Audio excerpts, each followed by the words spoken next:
My name is Lauren Blake, 32, and until 6 weeks ago, I believed in second chances, especially for family.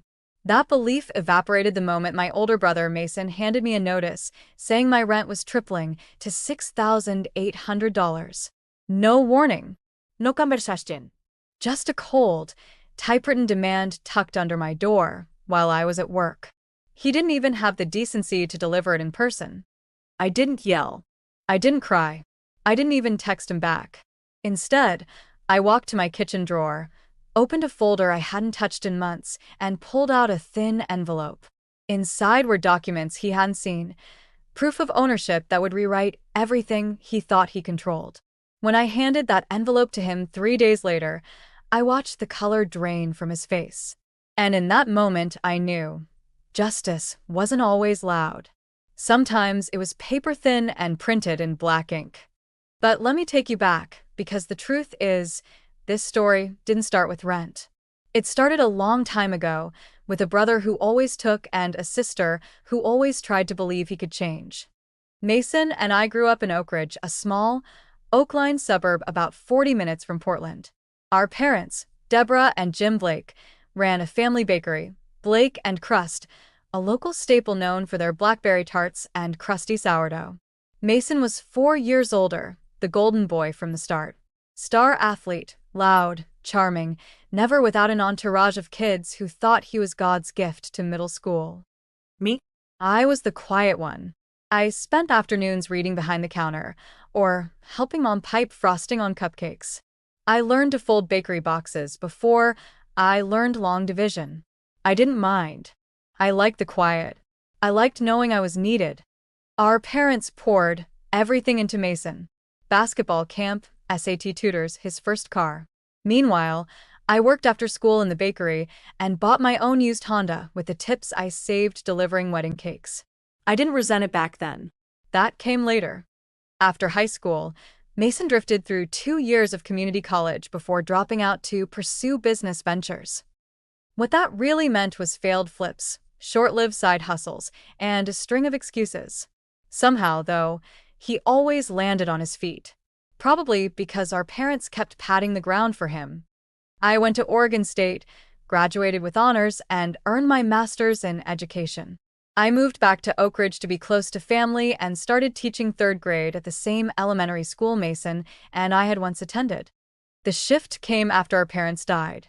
First mom, pancreatic cancer, too fast and too cruel. Then dad, just a year later, of a heart attack no one saw coming. Mason was the executor of the will. I remember sitting in the attorney's office, tissues balled in my lap, trying to focus as Mason nodded along like he'd already known what was coming. The bakery? Sold. The house? Left to Mason. Me?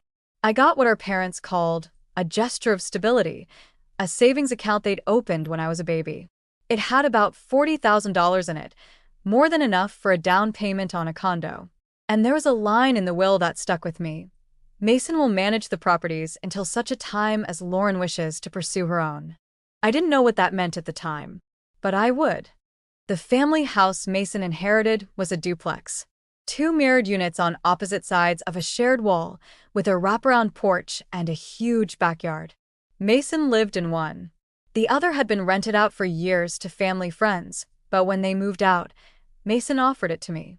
"You're better than an Airbnb guest," he joked at the time. Besides, family discount. That discount turned out to be $2,200 a month, slightly above market rate, but I didn't argue. I liked the idea of keeping the place in the family. It felt safe.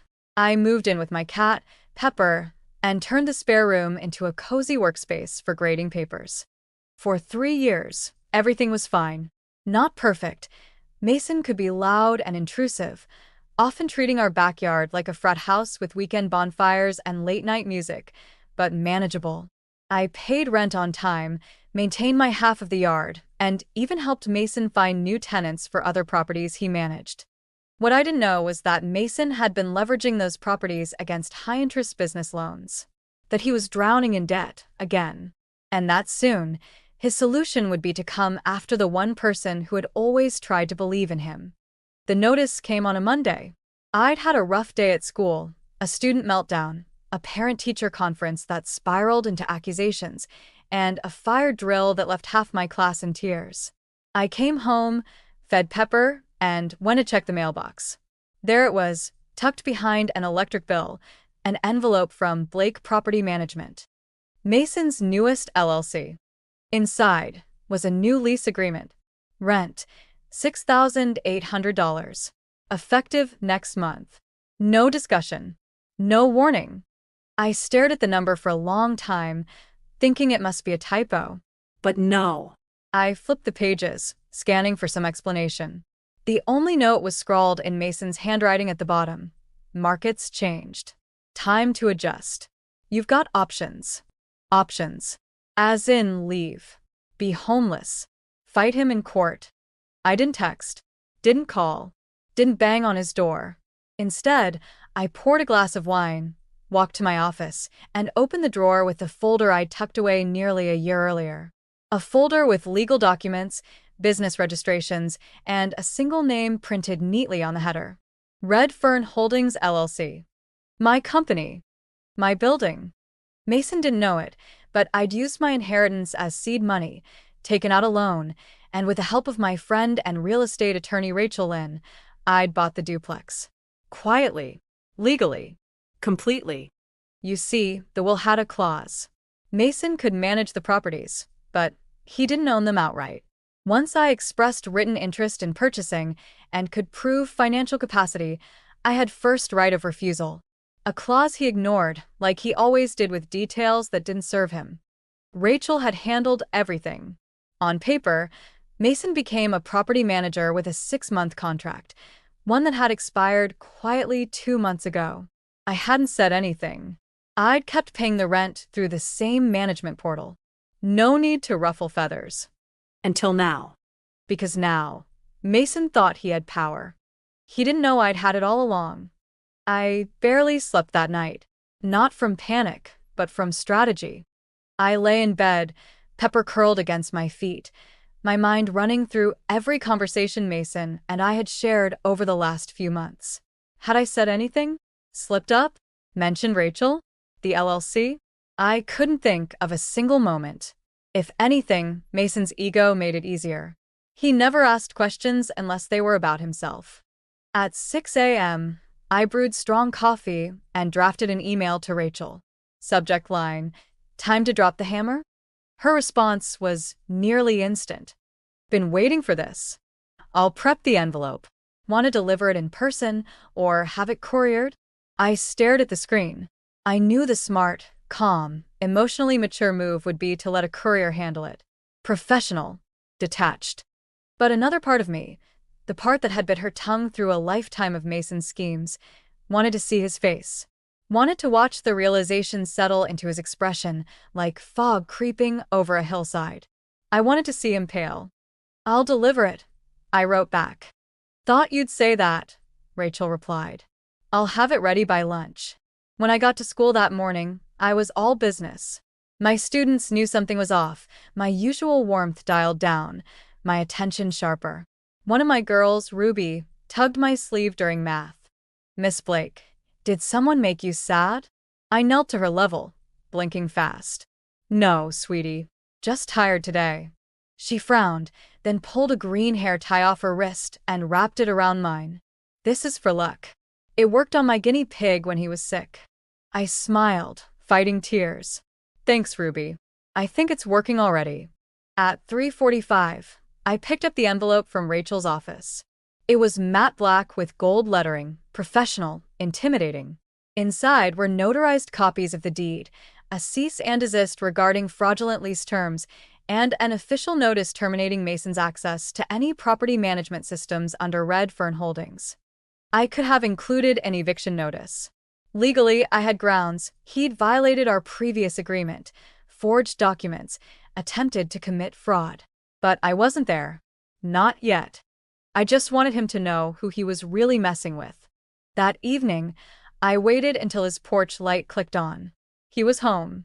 I put on my teacher face, calm, collected, unshakable, and crossed the small yard that separated our units. I knocked. No answer. I knocked again. Open up, Mason. I called through the door.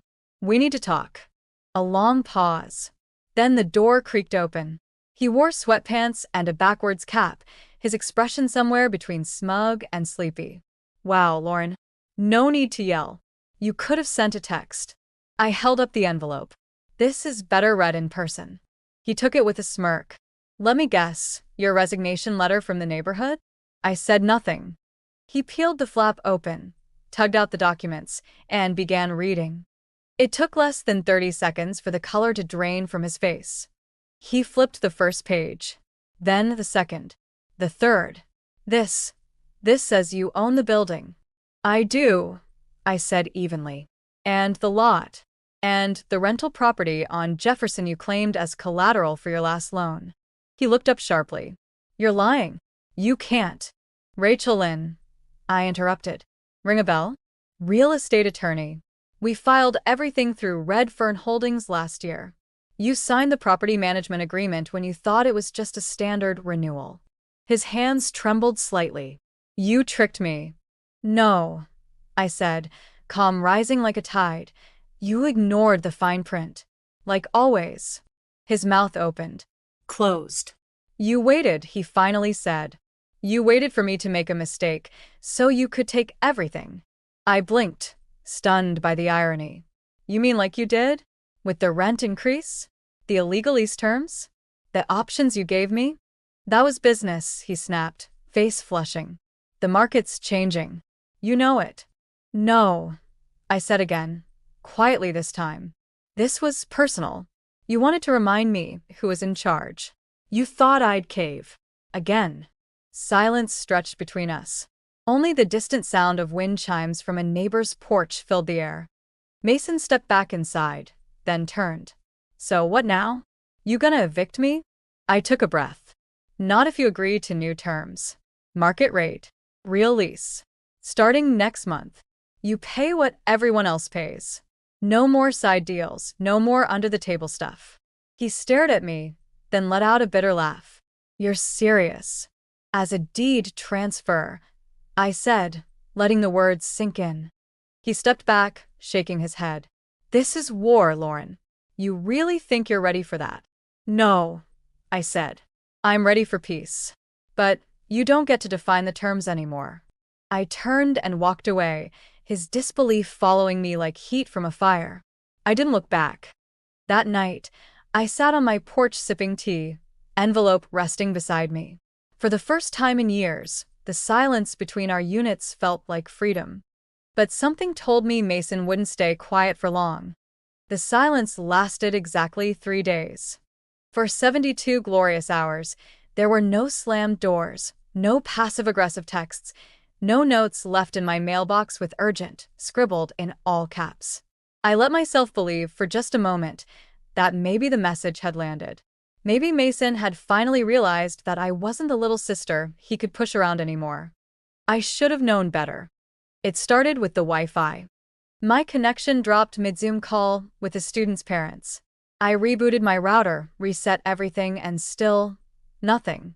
When I stepped outside to investigate, I noticed the cable running along the shared wall had been severed. Clean cut. Coincidence? I thought not. Next came the garbage bins. Mason rolled mine out to the curb, then left them there for days after pickup, tipped sideways, contents spilling across my driveway. Petty. Obvious. So, very Mason. But the worst part? He started talking to my students' parents. A few of them, especially the ones who lived nearby or had known our family from the bakery days, were casual acquaintances. I bumped into one of them, Mrs. Caldwell, at the farmer's market. I heard you're going through some changes, she said gently, voice full of concern. Mason mentioned you were having trouble with housing? I nearly dropped the carton of blueberries I was holding. Trouble. I repeated. She nodded. He said you might need to relocate. That you're not in a position to manage property responsibly with your job and everything. My throat went dry. He was trying to discredit me. He couldn't take back the deed, couldn't change the documents, but he could spin the story. Paint me as overextended, unstable, out of my depth. The classic Mason play. Destroy credibility when you can't destroy control. That night, I sat in my living room, blinds closed, Pepper curled at my side, and thought, it's time to escalate. I called Rachel. I need to make this official, I told her. No more implied agreements. I want a paper trail, a real lease. And if he violates it, I want him out. She didn't hesitate. We'll draft it tonight. You want to deliver it? I smiled, though she couldn't see it. No. This time let's go full business mode. Certified mail. We sent it the next morning, 3 copies. 1 to Mason's unit, 1 to his P.O. box, and 1 hand-delivered by a third-party service, time-stamped and witnessed. Inside was a straightforward lease agreement. 12-month term. $2,100 a month, generous considering the location. A clause about respecting communal property. Another about legal consequences of harassment or sabotage. No frills. No negotiation. Just law. He had 5 business days to sign it or vacate. I didn't hear anything for the first 2. On the 3rd, the late-night music started. It was subtle at first, low bass lines thumping through the shared wall around midnight. Then louder, layered with shouting, drunken laughter, the unmistakable crack of beer bottles being tossed into the recycling bin. I recorded it all on my phone. 12:08 a.m., 1:42 a.m., 2:11 a.m., timestamps, decibel readings, and clips with Mason's voice unmistakably leading the chaos. The next morning, I submitted the audio files to Rachel. Are we documenting? She asked. Or pressing? Documenting, for now, I said. But if he pushes again, we press. That Friday, a knock came at my door just as I was prepping my lesson plans. I opened it to find Mason, dressed in what I could only describe as aggressive casual, designer sneakers, joggers, and a smug expression. You've made your point, he said, arms crossed. I get it. You've got your little victory. You're the big boss now. I stayed silent. But don't expect me to grovel, he continued. I've got offers to move. Bigger places, better neighborhoods. I don't need your charity deal. I raised an eyebrow. Then why are you here? He held up the signed lease agreement. I took it without flinching. Thank you. He lingered, as if expecting some validation. You think this changes everything? No, I said. It changes one thing. I don't have to pretend anymore. With that, I closed the door. The next week was peaceful. No late-night music. No trashed yard. No cut cables. Mason paid his first rent check, on time. I stared at the transfer receipt in disbelief. Was it actually happening? Was he complying? But calm, with Mason, is never just calm. It's the eye of a storm. On the second Saturday after the lease was signed, I heard a knock at my door. It wasn't Mason. It was 2 men in cheap suits holding clipboards. Lauren Blake, one asked. I nodded slowly. We're here on behalf of Pioneer Holdings. Your brother listed you as a co-signer on a loan application for the Jefferson property. My stomach dropped. What? They showed me the paperwork. Mason had submitted forged documents claiming I was a joint owner of his LLC and that I'd pledged the Jefferson property as collateral for a $75,000 loan. I almost laughed. It was so reckless. So blatantly stupid. But it was also criminal. You need to leave, I said, voice like ice. And tell your client they'll be hearing from my lawyer. Back inside, I called Rachel. He forged my signature, I said, barely containing my fury. She exhaled sharply. Then he's officially crossed the line. I nodded, though she couldn't see me. It's time, I said. I want him out. By Monday morning, Rachel had already filed the paperwork.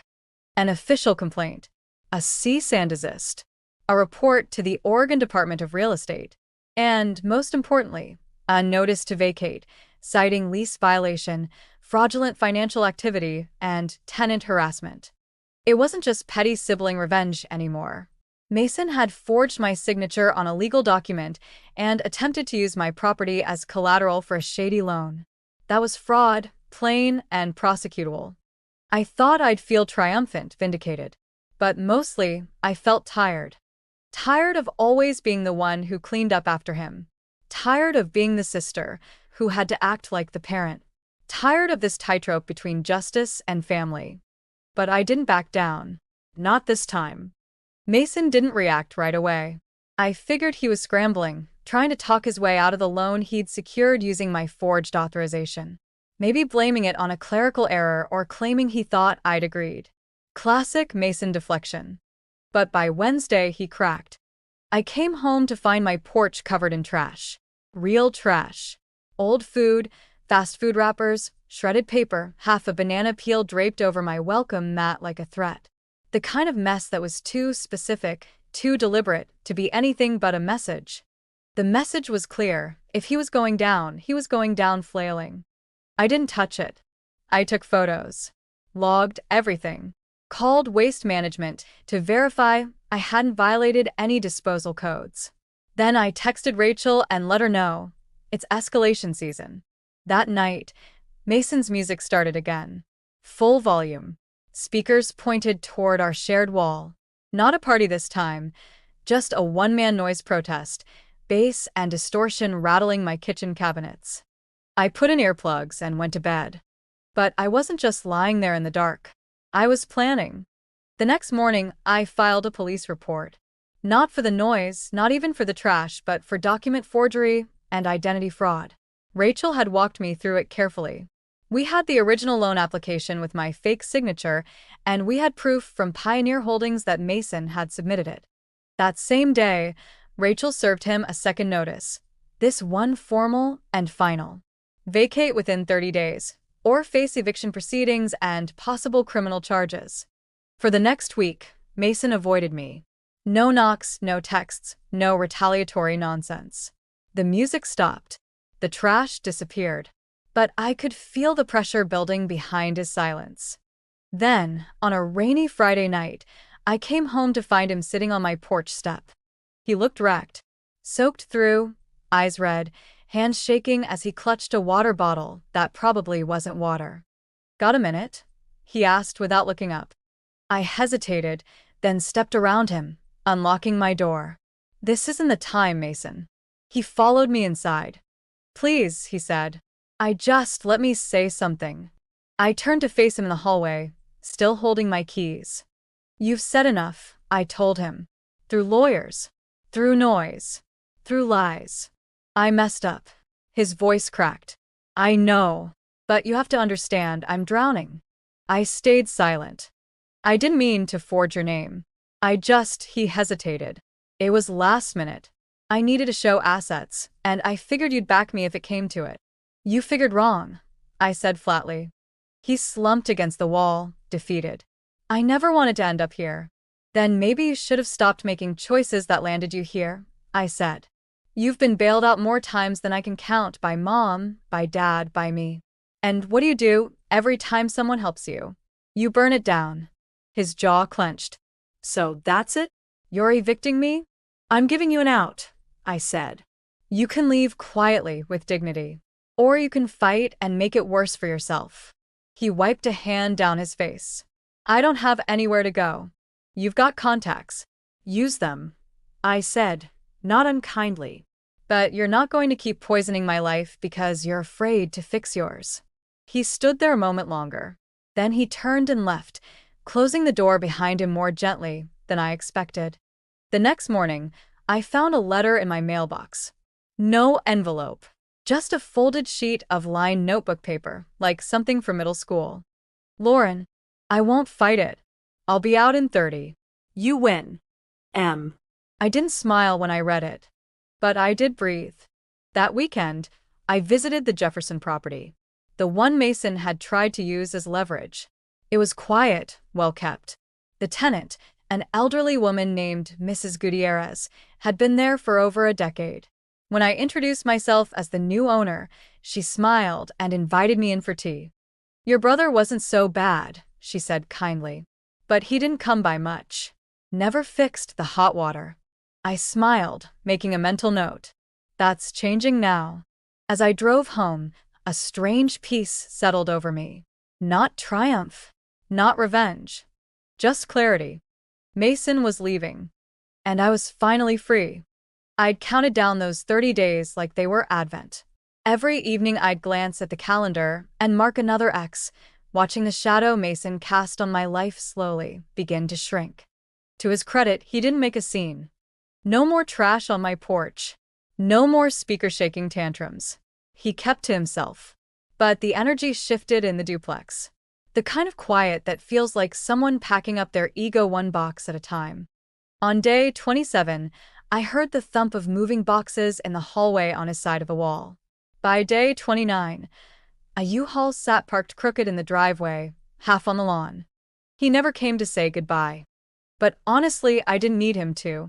Still, part of me stayed tense because with Mason, exits are never clean. I was just waiting for the other shoe to drop. And it did, on the morning of day 30. I stepped outside to find him standing by the truck, talking to someone I didn't recognize. A thin man in a blazer too nice for 8 a.m. Mason glanced my way and did something that froze my blood. He smiled. A smug, infuriating, self-satisfied smile. The man beside him turned and walked toward me. "Ms. Blake? I'm Greg Hollis. I represent a private buyer who's interested in making a substantial offer on this property." I blinked. "Excuse me?" He handed me a card. Gold embossing. No company name. Just his and a phone number. "My client understands you've recently gained full ownership. They're prepared to pay significantly above market value. Quick close." Cash. Behind him, Mason loaded a box into the U-Haul with exaggerated care, like he hadn't just set off another grenade. I handed the card back. "I'm not selling." "Maybe just consider it," Greg said smoothly. "My client's building out a commercial portfolio. They think this area has potential." I stepped closer. "Did Mason put you up to this?" He shrugged. "He facilitated the introduction. But he's not involved in the offer itself." "Tell your client no," I said, voice low. "And tell Mason if he wants to come for what's mine, he'd better aim higher." Greg gave a tight smile and walked off. Mason didn't say a word as he got in the truck and drove away. But I stood there on the porch long after he was gone, staring at the now empty driveway. He tried to turn my own success into his exit strategy. One last play. One last attempt to turn my property into his payday. But this time, the game was over. Over the next week, I cleared out his unit. It was surprisingly empty. A few broken lamps, old speakers, and an unpaid cable bill shoved behind the fridge. I found a drawer full of unopened mail, final notices, overdue statements, junk credit card offers. A financial biography of self-destruction. Rachel came by to help me assess damages. "He's gone," I said quietly as we stood in the kitchen, the silence almost surreal. She leaned against the counter, arms crossed. "And yet it doesn't feel like victory, does it?" I shook my head. "It feels like cleanup." "Still," she said, "this is yours now. Fully. You've got the upstairs unit rented, Jefferson Steady, and this one, well, it could pull in solid income." I looked around. It needed work, but it had good bones. Good light. Maybe I'd renovate. Maybe I'd rent it. Maybe I'd finally have a guest room or an actual home office that wasn't tucked between the cat tree and the Wi-Fi router. Options. I had options now. A week later, Mrs. Caldwell, my blueberry confidant from the market, stopped me as I picked up coffee. "Your brother moved out?" she asked cautiously. "He did," I said simply. She nodded. "I heard some talk. Just wanted to say, I'm proud of you." That stopped me. "Proud of me?" "For drawing a line," she said. "Most people let family walk all over them until there's nothing left. But you build a fence." I smiled, genuinely this time. "Thank you." That night, I sat on my back deck, sipping tea under the string lights I'd finally gotten around to fixing. Pepper snoozed at my feet. The air was cool, quiet. No thumping bass. No shouting. No tension vibrating through the walls. Just stillness. And then, something unexpected. My phone buzzed. Mason unblocked. "Don't worry. Not a rant. Just wanted to say you were right. I was wrong. Hope you enjoy the quiet." "Take care." I stared at the message for a long moment. Then I deleted it. Not out of anger. Not out of pettiness. But because for the first time in years, I didn't need anything from him. Not approval. Not apology. Not noise. 3 months passed. 3 months without late-night shouting, mysterious maintenance issues, or fake rent hikes. The duplex, for the first time since I'd moved in, felt like a home, not a battlefield. I repainted the walls in my unit, replaced the sagging front steps, and even installed a little flower bed where Mason used to leave his beer cans. I kept the upstairs unit vacant for now. I could have rented it out and made a quick profit, but I needed the stillness, the calm. After years of emotional whiplash, peace felt like a luxury I wasn't ready to trade. My mornings were quieter. Tea on the porch, soft jazz humming through the open kitchen window. My students noticed, too. "Miss Blake," one of them asked during recess, "how come you're smiling more now?" I just shrugged. Maybe because things are quieter at home. I didn't need to say more. One Saturday morning, I got a call from Rachel. "Got a minute?" she asked. "Always," I said, pouring coffee. "So, I've been keeping tabs. You know, just in case Mason tries to pull anything shady." "Of course you have," I smiled. "Well," she continued, "he's been doing something surprising. He registered for bankruptcy, filed legit paperwork, and according to some mutual contacts, he's working at a real job. Sales, I think. Commission-based." I nearly spilled my coffee. "Mason? Working a real job?" "Apparently so," Rachel said. "Word is he's couch surfing. No car. No social media posts about crypto or fake business launches." I leaned back in my chair. "You think he's actually growing up? Or being forced to," she replied. But either way, the storms moved on. I sat with that for a while. The idea that Mason might finally be facing reality, owning up, climbing out of the mess instead of dragging everyone else into it. "Thanks for keeping an eye," I said. "Even though you didn't have to." Rachel chuckled. "You're my favorite client who owns a property her sibling tried to weaponize. That's a pretty niche category." We hung up and I went for a walk around the block. The neighborhood looked different now. Maybe it was the absence of tension. Maybe it was me. Across the street, Mr. Gutierrez waved from his front porch. "How's the duplex?" "Peaceful," I called back. "You should come by sometime. I've got a rocking chair now." He grinned. "Might take you up on that." That afternoon, I finally opened the locked cabinet I'd ignored for years, the one with all my parents' old paperwork. I wasn't looking for anything in particular, just ready, maybe, to remember the roots. Inside, I found files from Blake and Crust, old order forms, recipes, even handwritten notes from Dad about supplier costs and payroll. And tucked behind them a letter. To Lauren Blake. From Deborah and Jim Blake. Subject: when you're ready. It was dated the year before they died. "Lauren, if you're reading this, then you've finally opened that dusty cabinet. And good for you. You always were the patient one. We know you felt like the second string sometimes. We know Mason got more attention and that we weren't always fair with our praise, our expectations, or our resources. We don't have excuses, just regret. But we also knew something else. You didn't need constant scaffolding. You built your own foundation. Quietly, steadily. And we hoped if you ever needed to stand alone, you'd find strength in that. We hope Mason grows up someday. And when he does, we hope you'll see him as more than his mistakes. But if he doesn't, we know you'll know what to do. Love always. Mom and Dad." I read it 3 times. Then I cried.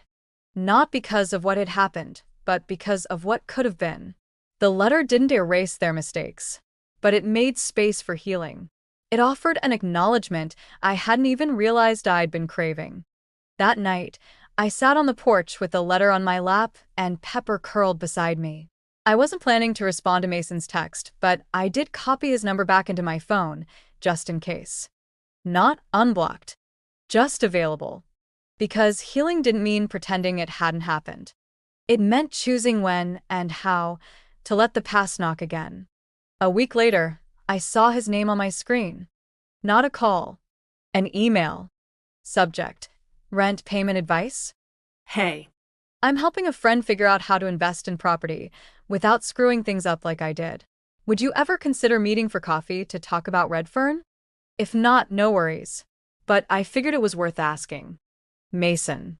I stared at the message, my fingers hovering over the keyboard. Then I typed back. Sure. Coffee on me, but you're paying next time. We met at a quiet coffee shop 2 blocks from the old bakery. Not on purpose, at least not on my end, but something about it felt fitting. The place had changed since we were kids. Sleek new espresso machines, exposed brick, indie music humming overhead. But the air still smelled faintly of yeast and cinnamon, like a memory that refused to fade. Mason arrived 5 minutes early. He looked different. Not just physically, though he'd clearly lost weight and traded flashy sneakers for scuffed boots, but in the way he carried himself. Shoulders lower. No cocky swagger. Just someone trying to figure out how to sit still in his own life. Thanks for coming, he said, sliding into the booth across from me. I nodded. You said it was about a friend. It is, he said. Sort of. He pulled out a notebook, not a phone, not a tablet. A real notebook. Lined paper. Scribbled in, dog-eared. I've been working with this guy I met at my new job, he explained. He inherited a small duplex, doesn't know the first thing about managing tenants. He asked me what I'd do differently now. I raised an eyebrow. And I told him, Mason said. I'd ask my sister. I blinked. He wasn't smiling. No smirk. Just honesty. He opened the notebook and rattled off real questions. About lease clauses. Tenant protections. Conflict mediation. Property taxes. For 45 minutes, we talked like professionals. Like equals. And when the conversation paused, he looked up and said, You were right about everything. I said nothing. I used to think control was power, he went on. That if I made the rules, I was winning. But I never noticed how lonely that kind of power is until it was gone. Still, I said nothing. I'm not asking you to forget, he added quickly. Or, trust me. I know I blew those bridges sky high. But maybe you're building new ones, I said, surprising even myself. He looked down, nodding once. Before we left, he pulled something from his jacket pocket. A small envelope, white this time. No drama. No gold lettering. Inside was a check. $5,000. I can't repay you for everything, he said. But this covers most of what you paid to clean out my unit, repair the damages, and deal with my tantrums. I hesitated. I don't need a handout, he added. But I do need to make things right. I took the check. Not for the money. For the meaning. As we stepped outside, the breeze carried the scent of warm dough from a nearby bakery. Not Blake and crust, but close enough. I watched Mason walk toward the bus stop, his notebook tucked under his arm like a student heading to class. I didn't feel triumphant. I felt grounded. Later that week, I got a letter in the mail. From Mrs. Gutierrez, the tenant at the Jefferson property. Written in elegant cursive. Ms. Blake. Thank you for fixing the heater. And for not raising the rent. Your parents would be proud of the woman you've become. P.S. I left a pie on your porch. Blackberry. Like your mama made. I smiled so hard my cheeks ached. I brought the pie inside and called Rachel. You won't believe this, I said. Someone actually thanked me for being a landlord. You're breaking the mold, she laughed. Careful. You'll ruin the stereotype for the rest of us. That weekend, I hung a new sign near the mailbox. Simple lettering, etched in wood. Redfern duplex. Rooted. Restored. Resilient. I didn't do it for Mason. Or our parents. Or even for Mrs. Gutierrez's handwritten praise. I did it for me. Because after everything, after the betrayal, the manipulation, the threats, and the final, pale-faced reveal, I was still here. Still standing. Still owning every square foot of the life I'd built from scratch. And this time, no one could take that away. So if you're watching this and someone, family or not, has tried to corner you, control you, crush your confidence, let me remind you, The calmest person in the room is usually the one holding the deed. And when the time is right, sometimes justice doesn't shout. It just hands over an envelope. Thanks for being here. Hit that like button, subscribe for more stories like this, and tell me, have you ever been underestimated and turned the tables? Because let me tell you, quiet revenge, it echoes the loudest.